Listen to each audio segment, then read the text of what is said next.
Hey everyone, in this video I'll show you how to change your Wi-Fi password on T Mobile home internet so you can secure your network and control who connects. A lot of people get confused because they can't find the settings on the router itself, or they forget the default password. The good news is you can change it easily through the T Mobile Internet app. Step 1. Open the T Mobile Internet app. Download the T Mobile Internet app from the App Store or Google Play if you don't already have it. Log in with your T Mobile ID. Step 2. Go to Network Settings.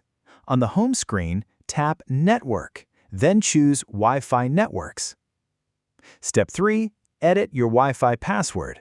Select the Wi-Fi network you want to change. Tap Edit, then enter your new Wi-Fi password. Save the changes.